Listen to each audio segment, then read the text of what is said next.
Hello বন্ধুরা, wbporashona.com চ্যানেলে সবাইকে স্বাগত। আজ আমরা নবম শ্রেণীর বাংলার কভার্স থেকে একটি গুরুত্বপূর্ণ প্রশ্নের উত্তর তোমাদের সাথে আলোচনা করব। শুরুতেই জানিয়ে রাখি, wbporashona.com বাংলার প্রথম ডিজিটাল প্রশ্ন উত্তর সহায়িকা। পাঠ্য বিষয়ের বিভিন্ন প্রশ্নের উত্তর আলোচনা তোমরা যদি বিনামূল্যে পড়তে চাও তবে এখনই ভিজিট করো আমাদের ওয়েবসাইট wbporashona.com এ। লিংক ডেসক্রিপশন বক্সে দেওয়া আছে। তোমরা যারা হোয়াটসঅ্যাপ ইউজ করো তাদেরকে বলছি, চাইলে আমাদের হোয়াটসঅ্যাপ চ্যানেলে জয়েন হয়ে যেতে পারো, তারও লিঙ্ক ডেসক্রিপশন বক্সে দেওয়া আছে। আর আমাদের ইউটিউব চ্যানেলটাকে যদি এখনও সাবস্ক্রাইব করে না থাকো তাহলে প্লিজ সাবস্ক্রাইব করে পাশে থাকা বেল আইকনটা প্রেস করে দাও। তবে চলো শুরু করে দিই আজকের আলোচনা। আজকের প্রশ্ন, কভার্স গল্প অনুসারে আরগাসের চরিত্র বিশ্লেষণ করো। সত্যজিৎ রায়ের প্রফেসর শঙ্কু রচিত এই কভার্স গল্পে আরগাস কিন্তু একটা বড় চরিত্র এবং এটা খুব বিখ্যাত একটা চরিত্রের মধ্যে। তো এই আরগাস হলেন একজন লোভী, ধূর্ত এবং আত্মকেন্দ্রিক জাদুকর। নিজের পেশাগত স্বার্থ ও খ্যাতির লোভে তিনি যে কোনো অসাধু উপায়ে কভার্সকে অপহরণ করতে প্রস্তুত ছিলেন। এবার লোভী ও স্বার্থপর মানসিকতা আমরা কোথায় কোথায় আরগাসের দেখেছি, প্রথমে আমরা সেটা ব্যাখ্যা করব।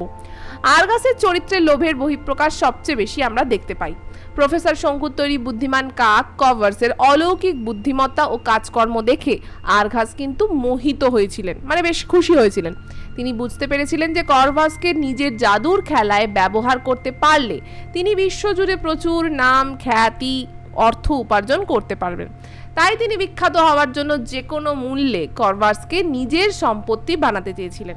আলোচনার বাকি অংশে তো অবশ্যই যাব, তবে তার আগে তোমাদের জন্য নিয়ে চলে এসেছি একটা অন্য বিষয়। তোমরা ক্লাস 9-এ উঠেছো, পড়াশোনা কিন্তু প্রথম থেকেই একদম ভালোভাবে করো। তো কি করবে, আমি তোমাদের একটা টিপস দিতে পারি।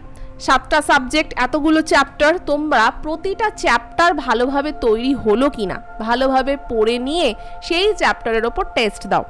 এবার তোমরা অনেকেই বলবে, ম্যাম আমাদের সকলের টিচার নেই। দ্বিতীয় কথা, টিচার থাকলেও সবসময় তাদেরকে আমরা সব কথা বলেই উঠতে পারি না, তাহলে কিভাবে টেস্ট দেবো? তাই তোমাদের এই দুশ্চিন্তা কমাতে আমরা মানে wbporashona.com তোমাদের জন্য নিয়ে এসেছে নবম শ্রেণীর চ্যাপ্টার টেস্ট 7টা সাবজেক্টের জন্য। তো এই চ্যাপ্টার টেস্ট ইবুক সিরিজটা কি?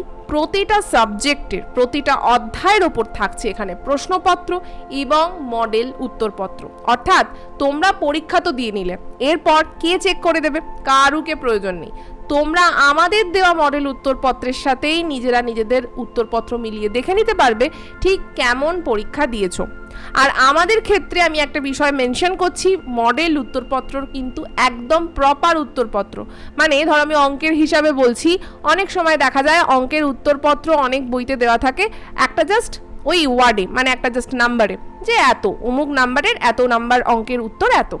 এমন কিন্তু আমাদের ক্ষেত্রে নয়, আমাদের পুরো অঙ্কটাই কোষে দেখানো হয়েছে। তোমরা যেভাবে পরীক্ষা হলে করবে অঙ্ক ঠিক সেইভাবেই করা হয়েছে। সিমিলারলি বাকি সাবজেক্টগুলোতেও আমরা একই জিনিস ফলো করেছি। History, geography, physical science, Bangla, ইংরাজি প্রত্যেকটা ক্ষেত্রেই কিন্তু যথাযথ উত্তর দেওয়া হয়েছে। তোমরা ভালোভাবেই নিজেদের পরীক্ষা দিয়ে কেমন হলো সেই পরীক্ষা মিলিয়ে নিতে পারবে আমাদের দেওয়া উত্তরপত্রের সাথে। তাই এখনই পারচেস করতে স্ক্রিনে একটা নাম্বার দেওয়া রয়েছে 9614581033। এই নাম্বারে আমাদের হোয়াটসঅ্যাপ করে লেখো, আমি কিনতে চাই নবম শ্রেণীর চ্যাপ্টার টেস্ট ইবুক সিরিজ।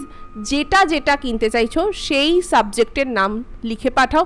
যদি তোমরা টোটাল সেট মানে 7টা সাবজেক্টই কিনতে চাও সেক্ষেত্রে সেটাও আমাদের মেনশন করো।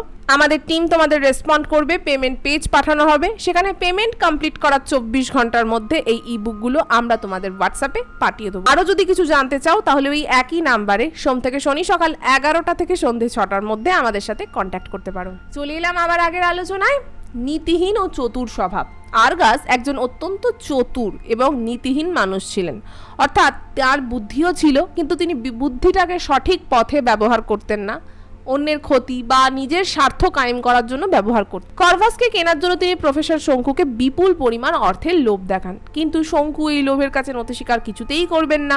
ফলে আরগাস অনৈতিক পথ বেছে নেন। তিনি প্রফেসর শঙ্কুর অবর্তমানে তার ঘর থেকে কভার্সকে চুরি করতেও কিন্তু দ্বিধাবোধ করেননি। অর্থাৎ তার নিজের স্বার্থের জন্য তিনি সবকিছু করতে রাজি।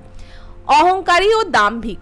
নিজের জাদুকর হিসাবে খ্যাতি এবং প্রতিপত্তির কারণে আরগাস অত্যন্ত অহংকারী হয়ে উঠেছিলেন। তিনি মনে করতেন অর্থ এবং ক্ষমতার জোরে যেন সবকিছুকেই নিজের নিয়ন্ত্রণে তিনি নিয়ে আসতে পারেন।